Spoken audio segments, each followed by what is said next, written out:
Hello everyone, thanks for tuning into today's second video. We're going to have a look at the weather for the next 10 to 14 days for today's second video. So day 10 will take us to the 13th of September, and we'll be able to extend out beyond that with the extended GFS and ECM ensembles. Maybe run to around a couple of weeks, and we'll have a look at CFS V2 at the end of the video for next 4 weeks. Gets us more or less to the end of September.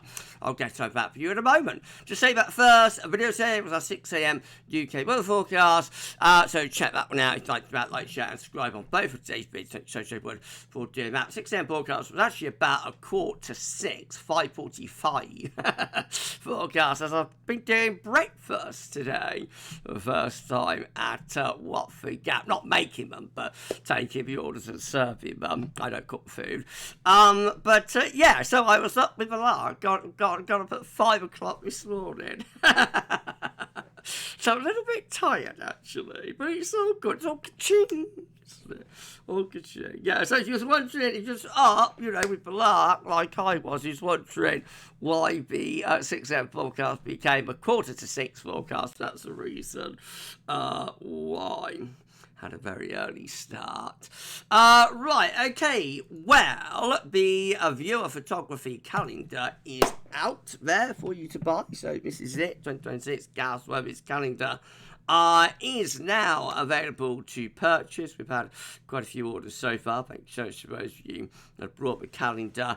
That's the front cover of it. If you'd like to snap yourself a calendar up, snap up a calendar for yourself, that sounds better, doesn't it? Then all you need to do is come to the GavsWeatherVids PayPal page, links in the description with this video. Sign into your PayPal account and then send £13 to GavsWeatherVids. That's £10 per calendar, £3 postage and packaging, and we shall do the rest. We'll fulfill your orders. Those of you that have already made orders, I can tell you that your calendars will be going out by the end of the week. So it's absolutely awesome. Thank you so much, everyone, for getting involved and helping to support the channel. This is the revenue stream for GavsWeatherVids. We've got some amazing photos, amazing pictures in the calendar. So make sure you snap yourself a bargain. Thank you so much, everyone. Well, drought well and truly busted here in Northants.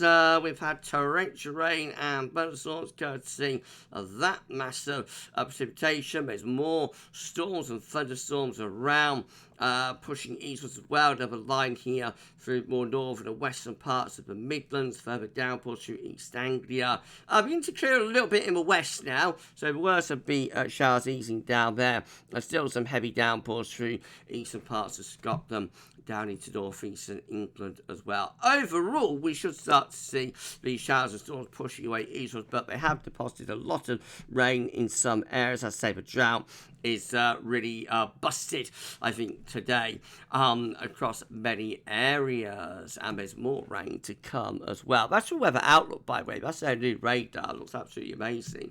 I love that. Well done to my friend Brian at 2. Right, okay, well, latest wind from that from Earth from nullschool.net shows that we're under a trough of low pressure.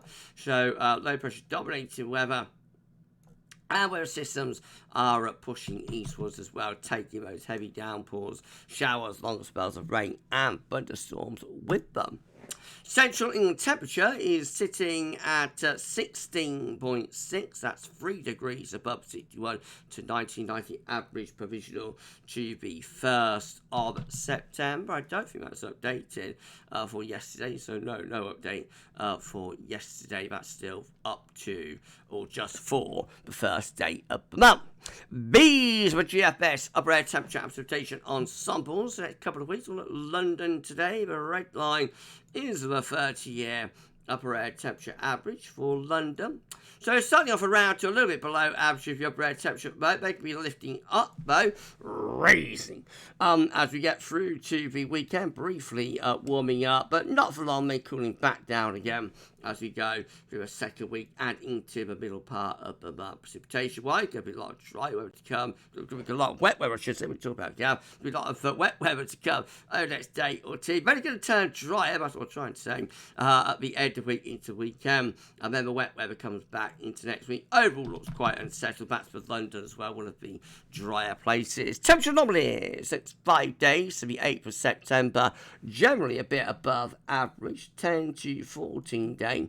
Temperature anomaly is about average, and the precipitation anomaly for the next 7 days to the 10th of September near normal to slightly wetter than average for southern western regions, dry but now show in the north of Scotland. Right, let's start again from chart data there. Mid-South latest UK Met Euro run is looking for midnight on Saturday. High pressure is over and to the east of the country. High pressure moving away to the northeast. Low pressure coming in from off Atlantic through Sunday, and from Sunday to Monday that comes quite a deep area of low pressure. Looking very unsettled through the early to middle part of next week. Low pressure is involved, and yes, we've got another low pressure downstream in the Atlantic that's on its way in as well. I can't again with that range across the country on Saturday. Bring a drier and warmer day, winds shifting around to the south, Saturday through to Sunday. I mean, a deep low sweeping in from the Atlantic, Sunday to Monday. Looks really quite autumnal that, with outbreaks of rain and some strong winds as well.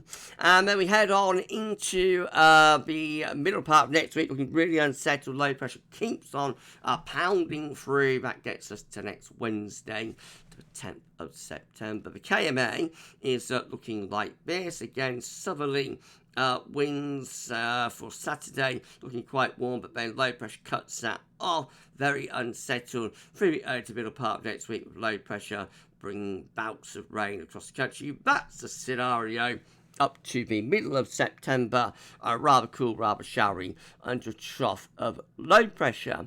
And then the GFS midnight run, well, high pressure is to the east, low pressure to the west through the weekend into next week. We cut off that southerly wind for a while, but overall having a little bit more influence from high pressure with the GFS compared to those other models that we just looked at. So a little bit more ridging to the south of the east, low pressure slightly further away from us. So more of an anticyclonic, a dry and warmer influence there, I think, through the second week of September and up to the middle part of the month. Right, okay, well, that is the midnight run, so I've got to get the 6 set up. Hold on, hold fire, 6 set in a second.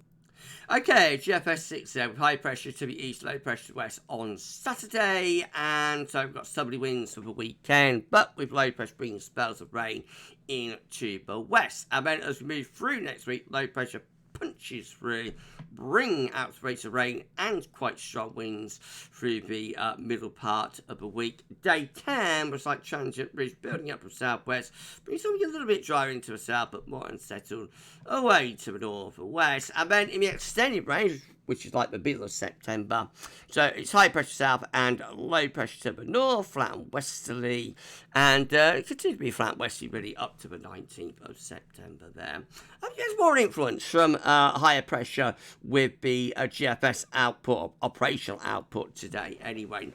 Well, if you enjoyed the video, please like, share and subscribe. Thanks so much everyone for doing that. Drop a comment, let us know what you think about this and all our videos and content. And don't forget to tell friends about GavsWeatherVids, get subscribed too. And thanks so much everyone for doing that. Thanks so much everyone. Right, okay, GM, high pressure to the east, low pressure to the west on Saturday. Southerly winds make it warm through the weekend. Into start of next week, low pressure heads in from the Atlantic. It will bring outbreaks of rain with it. Will cut off that southerly, so things will cool down through the course of next week. Looking very autumnal by day 10 with the GM, that's the 13th of September. Not much influence of reaching even in the south then. And then the ECM rounds it all off, so once more the wind is shifting around to the south at weekend, will be turning warmer, but unsettled as low pressure brings spells of rain in from off Atlantic. That's next Tuesday under a deep and autumnal area of low pressure at 985 millibars, and another low pushing it there on Wednesday. That will also bring heavy rain in with it, and the low pressures keep on coming up day 10 again. It's really the GFS looking quite isolated, I think, with its idea of some ridging into the south. Most of those other models are looking really quite unsettled and autumnal, even up to and beyond day 10. That's a setup. So as we get to the ECM midnight run, it gets us to Thursday the 18th of September. Yes, it's got a slight transient ridge building, but I expect this next area of low pressure has our name 1 and 2 on it, and that'll just flatten off the ridge. So this is looking like it could be quite a cool and wet September, to be honest. But of course, but GFS is slightly different. Right, okay, so visible precipitation forecast based on the ECM run from Tibet.com. Yes, there's spells of rain to come over the next day or so, but things will dry out at the end of the week briefly, not for long though. By the weekend, heavy rain will be pushing back across the country again, and there will be further spells of wet weather heading in from off the Atlantic all the way up to the 13th of September then. So these are the options on the table within the ECM ensembles today. For day 10 from the Icelandic Met Office, it gets us to the 13th of September. 16 members of the ECM ensembles with low pressure, well and truly dominating the weather right over top of the country. Further 16 with low pressure in off the Atlantic, being outbreaks of rain with it. 14, again, low pressure in control. And 5, a minority option, just a little bit more ridging south to the southwest. But all the options really, I think, they're pointing towards low pressure still dominating day 10. In 2 weeks' time, these are the options that we've got. It will get us to the 18th of September. 18 members of the ECM ensembles with a trough over Scandinavia, bridge down towards France, so that's looking rather showery and a bit cool. We've got 10 with low pressure just to our east, again rather cool and showery with that one. 9 with low pressure right over country. 7 with a little bit of a ridge building up southwest, and a final 7 with a trough of low right over top of the country. So definitely low pressure looks very likely to be dominated weather at day 10. At day 14 there might be a hint of some higher pressure, but I think even then looks quite flimsy, and most of the options really seem to be low pressure dominated there. CFS V2 finally, and then we're done. It's a 500 millibar height on. These are break it down into week periods. The first week period take us from the 3rd to the 9th of September. The next week we'll see low pressure over and just to the west of the country. It's looking unsettled. Week 2 is going to be the 10th through to the 16th of September. And it's showing higher pressure ridging in from off the Atlantic into northern Europe. So trying to settle down there, but could still be some weaker pressure through the centre of that ridge, actually. Week 3 will be the 17th, 23rd of September. Low pressure just to the north and northwest country, bringing the wind in from off the Atlantic. And then week 4 is going to be the 24th to the 30th of September, with high pressure just to the south, bringing a dry and warmer weather into our southern regions, but the north will still be a little bit on the showery side. But CFS perhaps going more with the GFS operationals towards higher pressure, maybe from next week onwards. But again, I think this could be shaping up to be quite an unsettled September, certainly the first half to it. So we'll see. Okay, we're done. If you've enjoyed the video, please like, share, and subscribe. Thanks so much everyone for doing that. Drop a comment. Let us know what you think about this and all my videos and content. And don't forget to tell friends about GavsWeatherVids. Yep, subscribe too. Thanks so much everyone for doing that. Tomorrow, I think it's just 10 to 14 day ago, 6 AM forecast. That'll be back on Friday. So you enjoy the rest of your Wednesday. And for this one, that's all for now. And thanks for watching.